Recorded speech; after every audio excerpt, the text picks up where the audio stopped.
We've talked about tall mic arms and we've talked about low mic arms, but we haven't talked about all mic arms because I've yet to touch on tabletop mic stands. And you know what?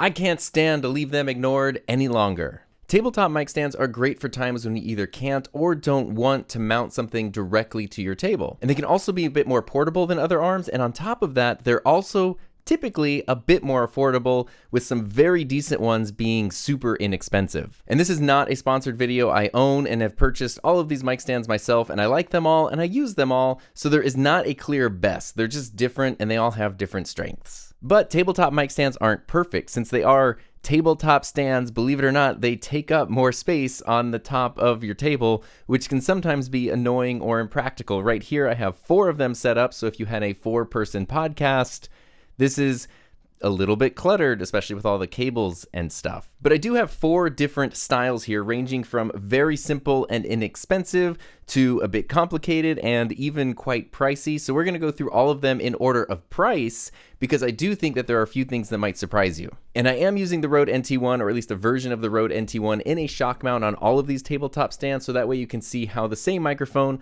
or at least pretty much the same microphone, works on all of the different ones and how you can adjust it and all that fun stuff. So let's start with the least expensive and the simplest of them all, which is this one right here, the Samson MD5, that has an MSRP of a whopping $20. Now the mic stand itself is super sturdy, but I have found that it can be relatively short. As you can kind of see, I'm sort of leaning here. And in this case, I actually do have a microphone extension tube on top of that. So usually what I do is I get this mic stand and I put one of these little tubes on here. You can get these in a multi-pack for really inexpensive, and they're incredibly helpful for a lot of different things. And then I have a slightly taller mic stand. And right now, as I'm standing behind the desk, this is still a little too short for my preference, but I found that when I'm sitting behind the desk, this kind of positions most microphones right where I need them, and this ends up being a really good and just really simple mic setup. Now there are similar mic stands that actually have a built-in extending telescoping tube. This is an OnStage brand stand, which, believe it or not, you can use even if you're not on a stage and you're just on a desk over here, but I guess On Desk wasn't as clever of a brand name. So this is an OnStage stand, but what you might notice is even when I collapse it to its lowest height, it's still actually a little bit taller than the Samson with the extension tube, and then you put your shock mount on there. So what I found with this is that for me, it's oftentimes a little too tall even at its shortest. So I kind of hit a sweet spot with the extension tube on the Samson. But these are great. Like right now with me standing up, having this extra extension tube would be really helpful, but what I have been using these stands for a long time, for many years actually, is I put these little adapters on there, because then you end up with this really nice, compact, versatile, and sturdy little light stand. So you don't have to just use any of these stands for only microphones. You can attach other things. Sometimes you need adapters or whatever, but there's a lot of fun versatility built into all these stands. Now the biggest drawback to this type of mic stand is the lack of positioning versatility, because you're gonna end up sort of having to move your microphone. Once you get it where you want it, I can't bring the mic really closer to me, further away, if I want to swing it side to side. A lot of it ends up depending on the shock mount or the mount that you're using on your microphone. So what that means is you might find the simplicity of these mic stands a little too simple in some cases, especially when it comes to positioning. So let's step up to something that's a little more complex. I have an array of mic stands, and this right here is the Auray mic stand, which is, it's got this giant foot on the bottom here. Otherwise, it kind of just looks the same as this stand or the OnStage stand, but this giant foot is what sets this apart. This is an isolating stand, and it is pretty robust with an MSRP of $30. Mount-wise, it's basically the same as the Samson or the telescoping OnStage stand, because I can raise this up a little bit. And now it's quite tall, actually. It's taller than I need it to be. Or I can lower it down right here, and now it's kind of at the perfect position for where I'm at right now. But the thing that makes this stand stand out is the base not only is giant, so it's very sturdy. Even having sort of a heavier microphone hanging off the front, it's not going to tip at all.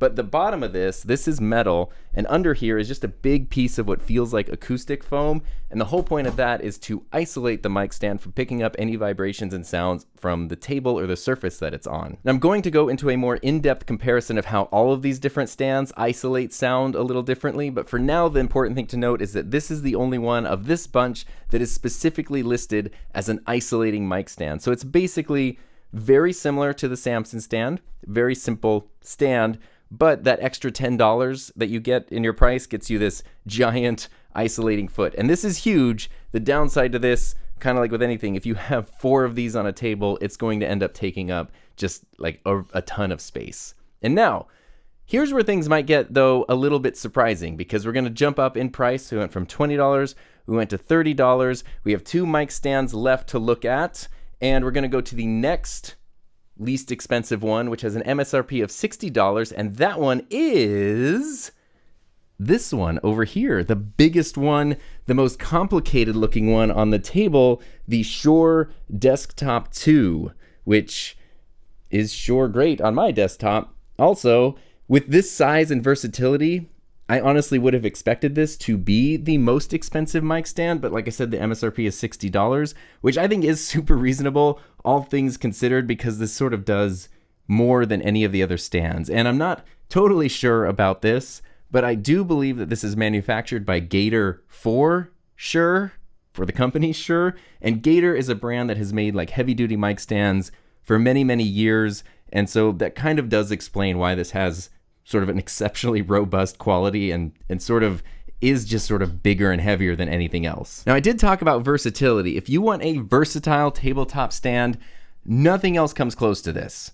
You have a big, beefy foot. It's sort of similar in design to the Auray, but it's a little bit smaller. However, this is just a giant chunk of metal, so it's not going anywhere. It's really, really heavy. And then you do have a telescoping stand here, so it can go up a little bit. It can go down a little bit. It doesn't go super compact or super high. Actually, that's a pretty decent amount of versatility, if you ask me. And then you have this boom arm here. This is the only one that has any kind of boom arm, which is great because there's a knob on the side here. So now I can adjust the height. I can make the mic go higher or lower. I can crank that down, which seems to be pretty sturdy. And then I've also got this knob here, which lets me either retract or extend the boom arm. If I can get my cable here. And a very cool thing about that is it also then lets me rotate the mic. So that means when all things are combined, you can change the height, you can also tilt it up this way, you can rotate it this way, you can turn it this way. So that means this is the easiest one to sort of position wherever you need it to be. Even if you have this on your tabletop, because it does have this extension boom, you could run it a little closer to you if you're not sitting directly at your table. So this is, I think, by far the most versatile stand up here. And it's also the only stand that has any kind of integrated cable management. I think I have everything tightened down. If you notice, there are these clips right here. So the XLR cable's running, it's clipped here, and then it's clipped down here and it runs out there. All of the other ones, I usually just wrap the cable around the post. They have no built-in cable management, at least the stands that I'm using. And the reason I wrap it around the post is if the cable gets tugged, this kind of stops it from then putting pressure or disconnecting from the microphone. But this one is the only one that actually has built-in cable management. So that's a lot for a price that really isn't a lot. But there's always a big but. It takes up much more space than a regular boom arm would. Like if I just had this regular boom arm mounted here, this almost feels like it takes up a bit less space in my setup than this arm does. And if you imagine 4 of these on a table, it would get really cluttered really quickly. But of course, that does depend on your specific setup. If you have the space for this, that's not a problem. If it's just 1 or 2 people, that's probably not a problem. But this is where I think if you are doing 4 people in a tight area, this might not be a good choice because of how big and sort of unwieldy it can get.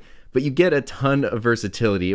I had never used this stand before, and this is the one that actually kicked off me wanting to even make this video because it's just so different from everything else out there. And I really like it. It's incredibly fun, and you can do a lot of really cool stuff with it. So the last stand, my last stand in this video is the Rode DS2, which is, believe it or not, the most expensive of all of these stands with an MSRP of $90. And I do think, I'll just be very upfront, I do think that that is too expensive for this mic stand. The good news is the build quality is phenomenal on this mic stand, but it is on also all of these. I don't think any of these are going to fall apart. The only one I would really have quality control concerns with would be the Auray, and that's just because of the foam on the bottom. If this gets wet or even just gets sort of funky over time, you know, it's foam. Like, it's not as strong as metal or anything. But this one is kind of shockingly well built, and so it's going to last longer than, you know, most of the Earth itself. If you buy this and you spend your $90 on it, it'll last you as long as you need it. It does have a 3/8 inch mount instead of the standard 5/8 that the rest of these have, but it does come with a 3/8 to 5/8 adapter, so that way you can use any standard mic mount on it.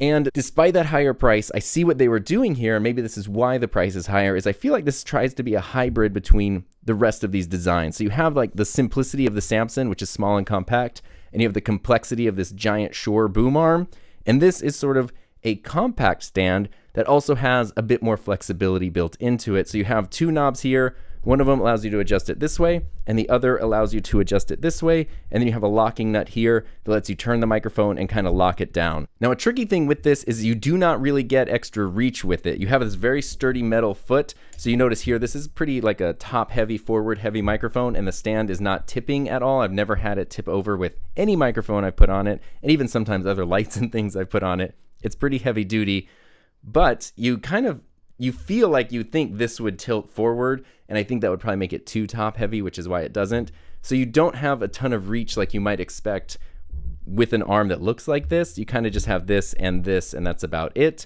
And the other downside, I guess maybe the two other downsides to this, is I have found positioning the microphone can be sometimes a little tricky, especially if you do need it at different angles. I've usually been able to get it exactly where I need it, but I find myself relying on this locking nut a lot more, which is not a problem at all, except when you're actually recording or streaming. If something is happening live and you're trying to adjust this on the fly, it's a little more complicated, and it's a little more just tinkery and fiddly than you would probably like it to be, especially if you're somebody who's not used to this. If you have a guest on your show and they're just trying to move it around, they're definitely gonna, accidentally loosen something or make a mistake. And the other thing I'm not a huge fan of is you do have these holes here, but there's no way you can fit a standard XLR connector through these holes unless you like take off the end and solder it, but that's not practical for a stand like this. If you're using a USB microphone, you can kind of use these as cable routing holes, but if you're using an XLR microphone, you kind of got to go with the old just wrap the cable around the post thing, and that's about it. Oh, and I guess I should say that these knobs here are pretty darn heavy duty, even though they don't use teeth and they're just friction knobs. Once you have something locked down, it's really not going to go anywhere. And so even though this is, I think, a bit more expensive than it needs to be, I will say that this is the tabletop mic stand that I've been using the most out of all of these, because I do kind of like that sweet spot of compactness and versatility, in terms of positioning. So I have a couple of these, and I've been using them more than I have any of these other ones just for that specific reason. But now that we've covered the features of each stand, let's see how they stand up against tabletop noise, because the reality is with the tabletop mic stand or any mic stand, anytime you touch the surface that it's on, you're creating noise and vibrations that can travel into the stand and up to the microphone. And depending on your shock mounts and your tape, there's a bunch of variables that sort of affect that. So we're just going to use a very scientific method called hitting the table with my fists and seeing what it does on each of these things. So we're going to go in order of price, kind of. We're going to start with the cheapest, then we're going to go to the Shure. We're actually going to save the Auray for last because it is the only one designated as an isolating mic stand, and I want to see how it stacks up after we've heard the other three. So here is the Samson MD5 tabletop stand. This is the least expensive one, $20. There is a little rubber ring down here that does kind of help. I guess that's as much isolation as you're going to get. And here's me hitting the table. That's what that sounds like. Here's me hitting the mic stand. That's what that sounds like. Here's me picking up and carrying and holding the mic stand. As this is kind of a shorter one. Sometimes you might just get frustrated and be like, I just need to pick it up and hold it because maybe it's shorter than you want it to be. And that is the $20 Samson MD5. Now we're jumping over to the Shure Desktop 2, and just like the Samson, it does have a small rubber ring kind of around the bottom of the foot, and that's what helps isolate any of those vibrations. So let's hear how that sounds. I feel like this is maybe doing a bit of a better job isolating. There's me drumming that, hitting this, picking it up, carrying it, stepping it down. I feel like it does have more rubber on the bottom, and I think the fact that this is just a bigger boom arm helps vibrations dissipate maybe a little bit more before they reach the microphone. So it seems like it's better than the Samson, although the Samson for $20 especially, really not that bad. And now we're going to jump over here to the most expensive mic stand, which has sort of a rubberized bottom on the base, and that, as I set that down, that is what helps isolate it. And so here's me touching the stand. There's almost no difference between the table and the base on this one because the base is so sturdy, and then picking it up. Because this is so solid, I don't think anything is transferring over. Although at least in my headphones, which could be different than what you're hearing, in my headphones, it sounds like this one doesn't isolate quite as much as the Shure, which I guess isn't really that surprising. And this is what that sounds like. Now, I can also say, after just moving this over right now, the Auray is the lightest of all of these stands because it's mostly foam on the bottom. So let's put this fully on the desk here, and oh, wow, okay. If I touch the mic stand, it's no real different than a Samson. There's a difference between hearing that I'm hitting the table and hearing the vibrations, like the sound of the vibrations, and I don't really know how you would like quantify that. So here's, me hitting the table. Here's sort of like the boominess of vibrations. And yeah, and me hitting the table. It really does seem like this one is stopping any of those kinds of vibrations dead in their tracks. So if you're someone who, you're setting stuff down on the table, you're getting angry, getting riled up and pounding the table, pounding your fists on the table a lot, the Auray might be the way to go because it's just going to block out pretty much all of that. And the price point is $30. That's not bad, right? I'm only $1. You need 29 more of me, you got an Auray. So to wrap things up here, when it comes to which of these mic stands I would recommend, there isn't a clear one. Like I said at the beginning, I use all of these, I own all of these, I purchased all of these. So I think that these are all great and you can't really go wrong with any of them. They all have different strengths and they all kind of serve different purposes. So I think ultimately what it comes down to is, I hope I was able to give you sort of an interesting look at the different styles and designs and what you get at different price points. And then from there, it's really more about taking the time to think about what your specific needs are, where you're going to be using it, and what your use case is, and then what your budget is, and then getting the arm that makes the most sense. And speaking of things that make sense, it makes sense to say thank you to everyone who helps support my channel through Patreon and YouTube channel memberships. And if you want to know a little bit more about mic arms, I do have reviews on tall mic arms and small mic arms that you can check out right here.